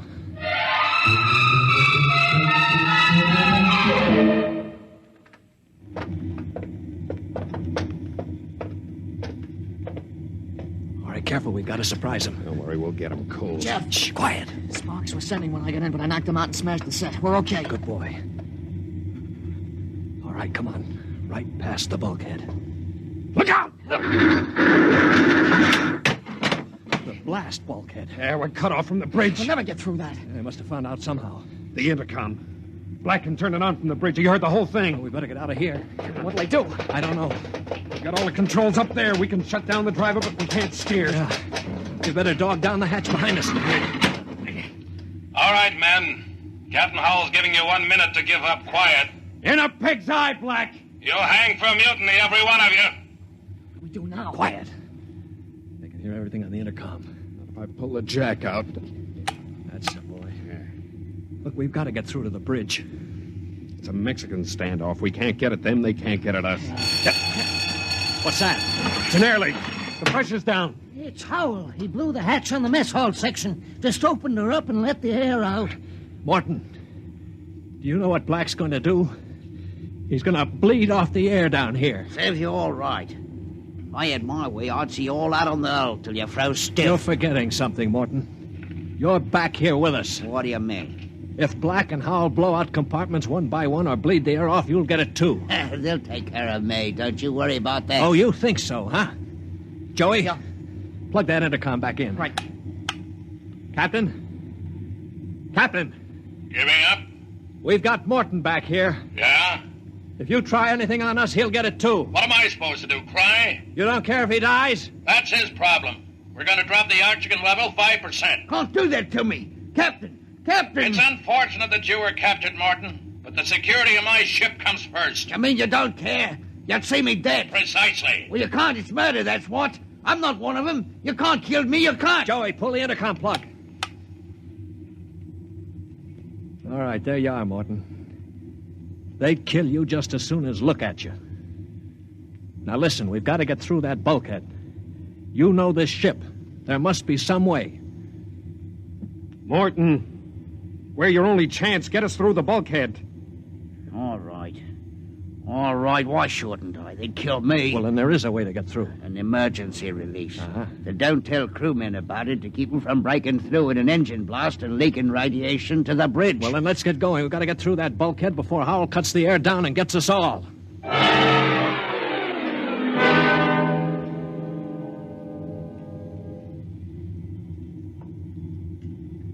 Here's the bulkhead, Morgan. Where's the release? Under the floor panel. You can pry it up. All right, hurry. I got it. Yeah. She's up. Wax on a K. Ready? All right, Morton. Open it up. Here goes. Morton! He's dead. Electrocuted, and the bulkhead's still closed. They didn't even get to turn that key. It killed him instantly. Harry. Yeah? Have you got your watch gloves? They're insulated. Oh, yeah, sure. Get Morton out of the way. Don't touch him, Joey. He's got the current through him. I'll shove him away with the gloves. All right, now. Stand by. Here goes a key.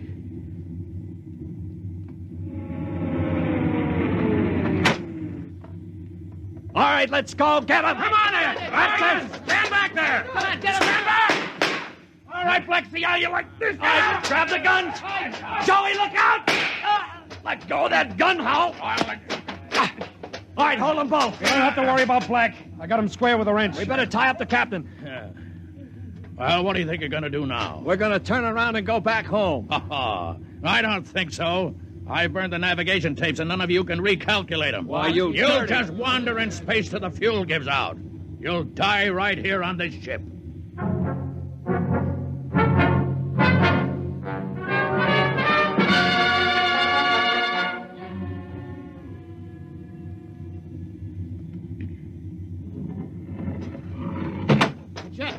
Jeff, the interceptor screens went on. Meteor? No, it's a ship. A patrol ship coming up on us. Oh, they must have got an SOS off. Yeah. Well, that's so sure wait a minute. We don't have to worry. We can just tell them the truth. You're not familiar with space code, young man. Mutiny is punishable by immediate execution. In other words, they don't ask questions. They just shoot. He's right, Jeff. We're through. Can we get away? Not from a patrol ship. Already sent us a heave-to flash. If we run, they'll blow us out of space. I'm afraid your mutiny is about over with, gentlemen. They'll be aboard in an hour. And 10 minutes after that, you'll all be dead.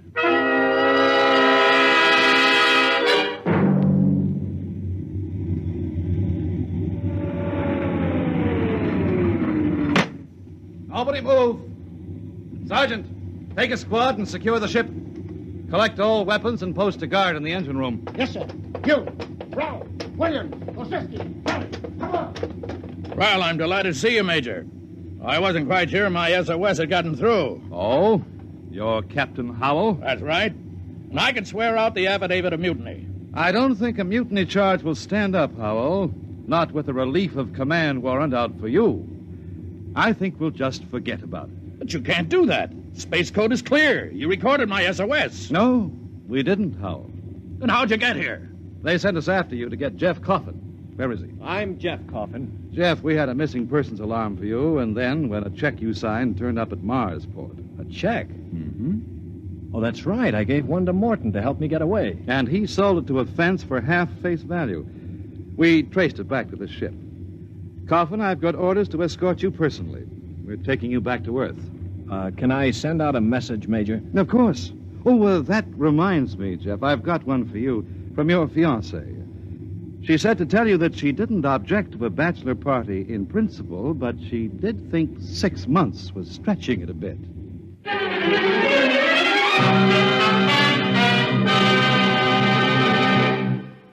You have just heard X-1, presented by the National Broadcasting Company in cooperation with Street and Smith, publishers of Astounding Science Fiction. X-1 was an NBC Radio Network production.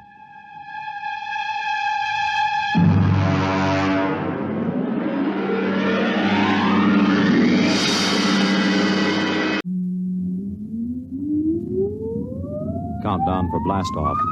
X-5, 4, 3, 2, X-1, fire.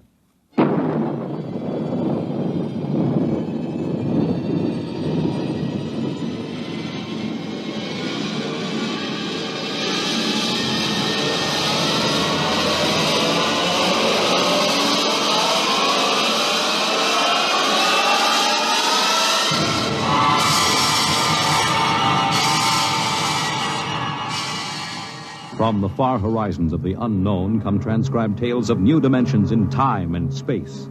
These are stories of the future, adventures in which you'll live in 1,000,000 could-be years on 1,000 maybe worlds. The National Broadcasting Company, in cooperation with Street and Smith, publishers of Astounding Science Fiction, presents X minus 1.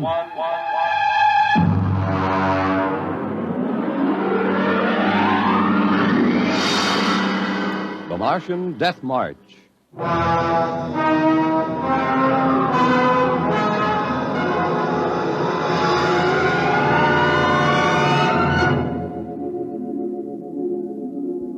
I've always been interested in lost causes. The revolt of the Scottish Jacobites against England, the last stand of the Cherokee and Sioux Indians, and the death march of the Martian Highlanders in 1997. There's been a lot written about that march. The UN Commission report covers 4 volumes, but the whole story isn't down on paper yet. I know it because I was on that march from the beginning to the end. There's one part of the story that no one ever mentions. The Martian Death March of 97 was led by an Earthman.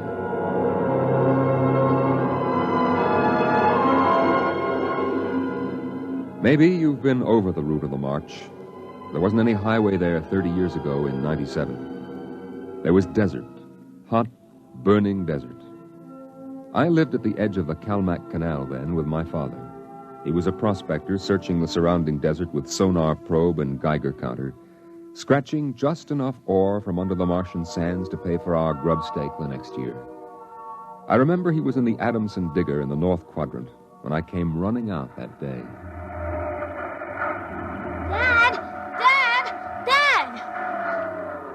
There's somebody coming, Dad, across the desert. You sure? I saw them.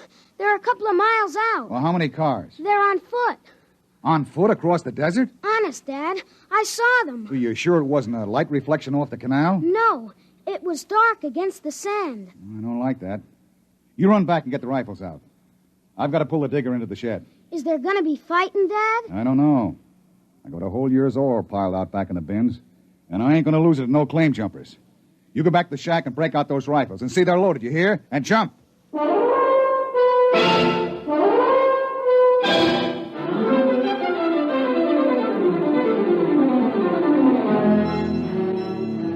Dad had 3 surplus Army rifles and a couple of homemade grenades made out of ore cans stuffed with Adamson A explosives.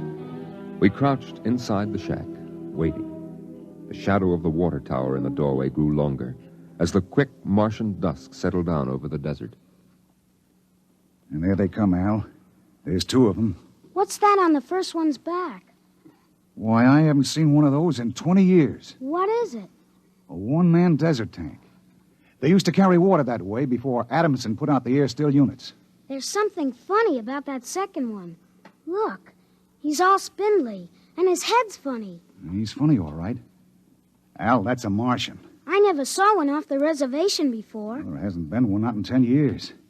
I don't like this. Here they come into the dooryard. You remember what I told you. Line up the sights and just squeeze the trigger. Hello! Hello there! Now, Dad? Hello! Wait a minute. What do you want? Water! I need water. Who are you? My name is John. John, huh? What are you doing with that spider? His name is Cantalcar. I don't care what his name is. What's a human doing with a Martian? I found him in the dry bed of Calmac Canal, nearly dead of thirst. He probably ran off from the reservation. When our brothers are caged, they seek freedom. Brothers? Those spiders? All living creatures are our brothers. On Mars, as on Earth. Hey, wait a minute. Bert Olstrom at False Wells told me there was a screwball heads preacher over there hollering about letting the spiders loose off the reservations. Let no man call his own. No man, nor tribe, nor nation. I guess that's you, all right. Bert told me they called you Crazy John. I don't suppose there's any harm in you. Fill your tank up at the air still. And you can even have supper with us. We would be happy to. We? What do you mean, we? Cantalcar and myself. That spider? Oh, no, I ain't having a Martian sit down to eat with me. You come on, though. Thank you, sir. No. Where my brother is not welcome, I cannot go. Well, suit yourself. Al, get the key to the water tower. Come out here. All right, Dad. And put away the guns. We won't have any trouble from these two.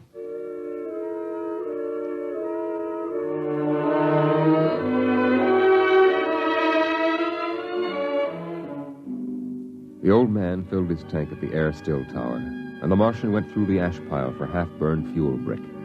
When we went in the house for supper, I could see them silhouetted against the fire. The old man with his wild hair and beard, and the thin, spidery arms and legs of the Martian. Dad, What? are all the Martians on the reservation? Yeah. All but a couple of wild ones in the mountains up north. The patrol catches a couple every year. Why? Well, they murder people. No, I mean, why are they on the reservation? Because it's the safest place to keep them. They're pesticide. How many are there? Oh, I don't know. A few thousand. They keep dying off. Why? Well, they catch earth diseases. Chickenpox almost wiped out the whole gang of them 2 years ago. Chickenpox? I had that. It didn't wipe me out. You ain't a Martian. I was born on Mars. Well, I mean you ain't one of those spiders. Now eat your food. It'll get cold. Okay. Dad, Oh, what now? were the Martians always on the reservation? Well, since the Outpost 3 massacre, they have been. What was that? Oh, back before you were born, they lived wild in the mountains up north. Were they fierce? Fierce enough. Only place for them spiders, behind wire. Yeah, it sure is.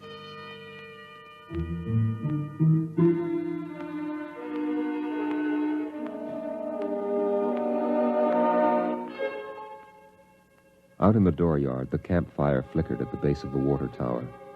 The first of the Martian moons had set. The other wouldn't rise for several hours. I could hear the sandpeepers out in the desert as I stood there. The old man and the Martian were sitting on the ground, huddled close to the fire. It gets cold fast on the desert when the sun goes down. Is that you, boy? You can come up to the fire if you like. My dad wouldn't like it. All right. But I'm not afraid of no spider. No, there is nothing to be afraid of. How come his arms are all skinny? Ask him. Does he talk? Yes, his name is Kantalka. It is, huh? Hello. Hello, boy. He talks funny. It is not my language. Why isn't he on the reservation? You can get in trouble helping spiders to escape. No man has the right to imprison the innocent. They that are enslaved will be freed. They that are in sickness and misery will be comforted. They that are exiled in a strange place will be restored. My dad says the spiders are treacherous, cowardly, murdering savages. That's what he says. Boy, there was a time on this world when there were no Earthmen, when the ships and the machinery of Earth were unknown. Then the people of the highlands lived in peace. But today they are a handful, starving, dying behind the wire. But the reservation isn't so bad. Our home is in the mountains of the north, not the desert. I heard a voice which cried out to me in the desert, "Go to your brothers." Do they really call you crazy, John? I have been called many things. You really think we ought to let those old spiders off the reservation? Boy, we die here in the desert. We die in the sun and of the sicknesses you have brought from Earth. That's 'cause Martians are just weak. I'll bet I could knock you down myself. You could. We are a different people. We have not the strength of muscle of Earthmen. But we will not stay here to die. You won't get off the reservation.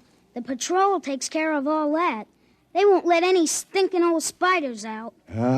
Even in the minds of children is planted the poison of evil. How long?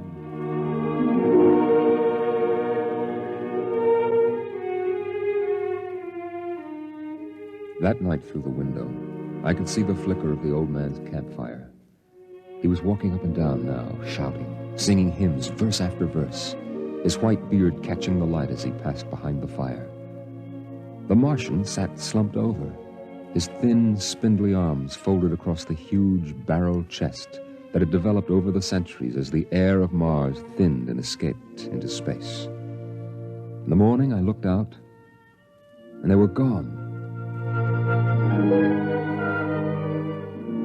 Looking back now, we wonder how they did it. The high-voltage wire around the reservation carried a fatal charge. The patrolmen in the tower had 50-caliber machine guns. The desert around the camp was mined heavily.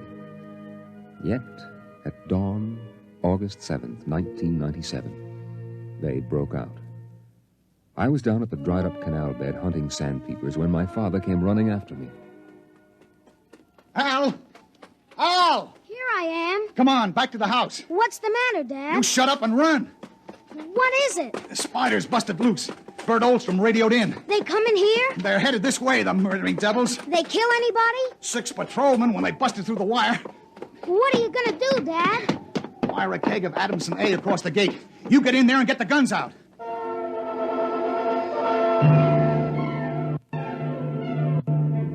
I got the rifles and shoved a full clip in each one. Then I slipped a primer fuse on the homemade grenades and lugged them out to the porch. Dad was running lead wires back to a detonator from a half keg of Adamson A he'd set across the gate. There. And that's it. Now give me one of those rifles. Will they be here soon? You can see the dust over the rise. Murdering spiders. What'll they do? I don't know. Now make sure you get a good sight, Al. Don't waste any bullets. There they are, Dad. There they come. Oh, wait a minute. Hold up now. I want to get a good shot. Let him get closer. Dad, that's Crazy John up in front. There. He's taller than the spiders. You can see his beard. You're right. Oh, that renegade rat. He probably helped him break out of the reservation. Listen, Al. If anything happens to me, you light out back to the shed. You can hide out in the empty ore bins till they go away. Now, you got that? All right, Dad. We're going to come in. The spider's shouting something, Dad. Probably a trick. Get down a little, Al. You're in the way. I got him clear now. Right in the head. Up a little now. Got him! Got him, Al. Dad, look out! They've got guns! Down! Get down! Oh! Dad! Get out, Al! Get out to the shed! Dad, you're hit! Go on! Those spiders are going to rush. Now get going! No, I can't let you! Shut up and get out of here, you hear? Get out of here!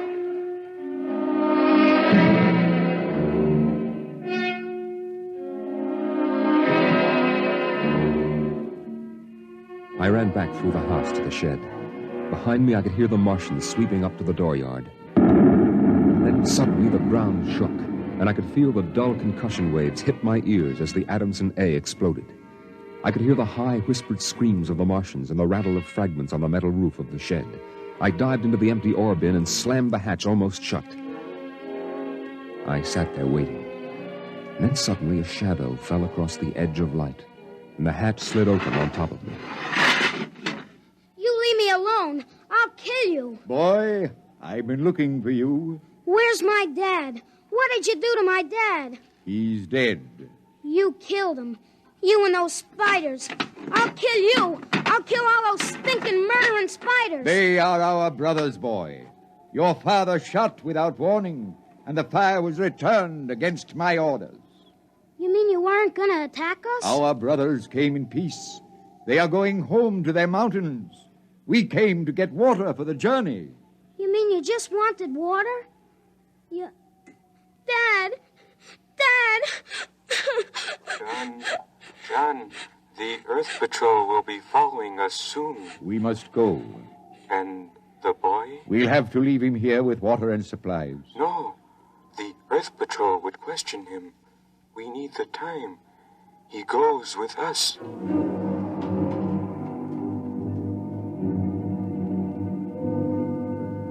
They tore the Adamson air still from the tower and mounted it on poles. They piled our supplies in the yard and loaded them on their backs. And then they started. I marched with the old man at the head, and the column stretched out behind us on the desert. I turned to look back at our house, but the sun was behind it, blinding red.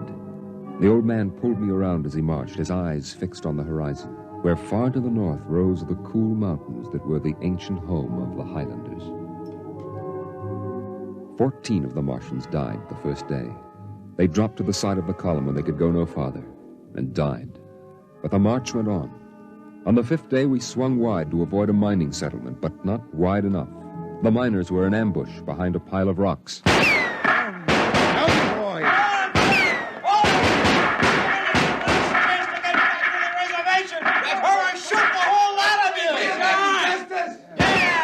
I shall lead them home, home to the promised rest, home to the mountains. March forward! March forward!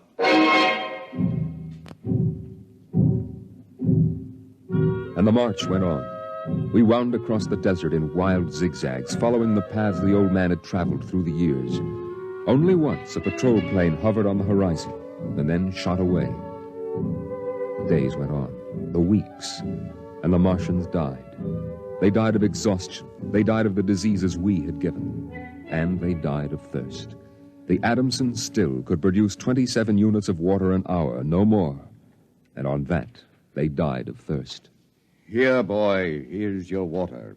But that's more than the others got. Take it. It's yours. You're giving me your water. It will be provided to me. He that brings justice to his brothers will drink deep of the water of righteousness. He that... Drink your water, boy. Across the desert, from the Calmac Canal to Fever Dip, past the towering mesas of the Higgins Badlands, across the dry sea bottoms they marched.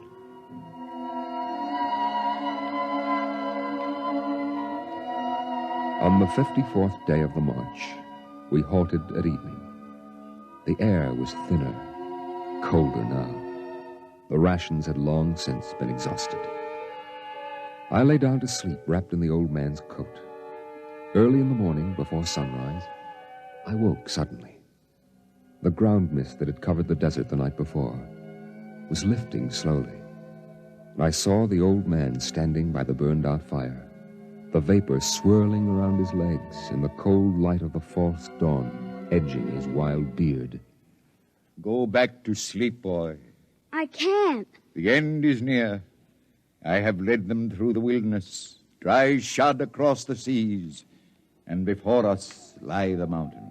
You mean we're almost there? When the mist is taken from the eyes of man, the place of refuge can be seen. You mean the mountains? It's over. We're there. I have led them to their home, and I must go back to the desert. You mean alone? Even now, I hear a voice in the wind. Carry the message to the men of Earth. Bring to this new world the message of the old.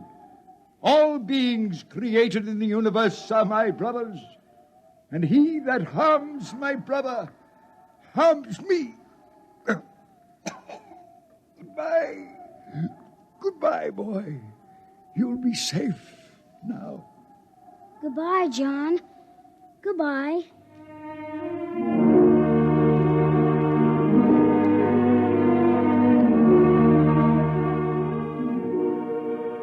The Martians found him 500 yards from the camp, dead. Now the mist rose, and before us towered the highlands, the tall green mountains and the cool sky. The march was over. Of the 7,000 Martians who started, 900 were alive. They gathered now on the rise of ground and faced the hills. Their thin bodies wavered as they stood, and some dropped to the ground as they stood there. But there was a light of hope in their large, staring eyes. Most of them had died, but they had died on the way home, and now the march was over.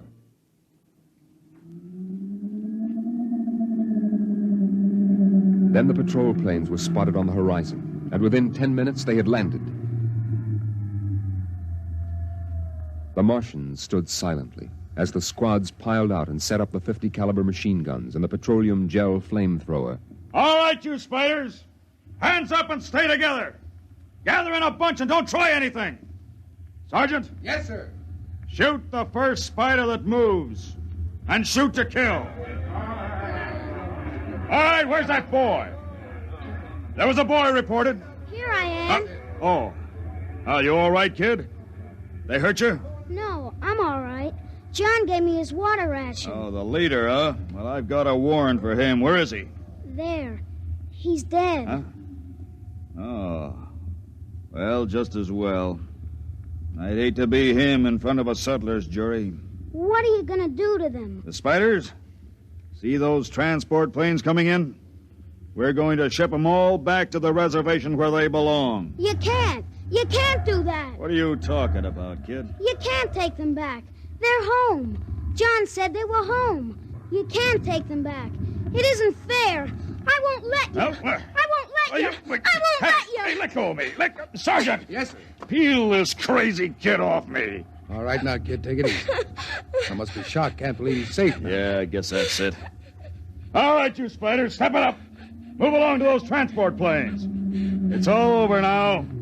You're headed right back to the reservation.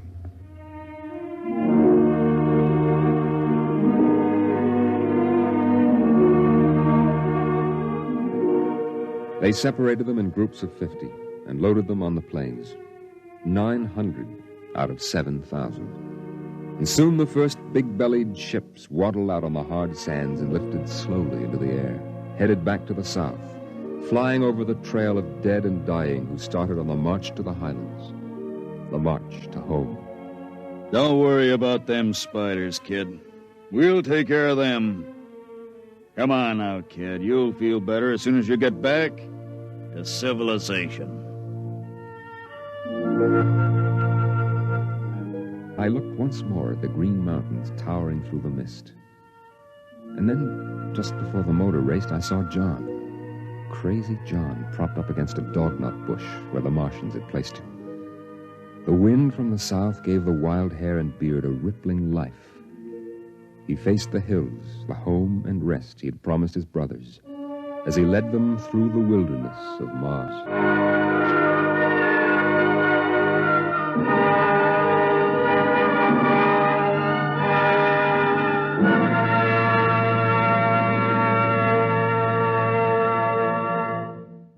You have just heard X-1, presented by the National Broadcasting Company in cooperation with Street and Smith, publishers of Astounding Science Fiction. Your announcer, Fred Collins. X-1 was an NBC Radio Network production.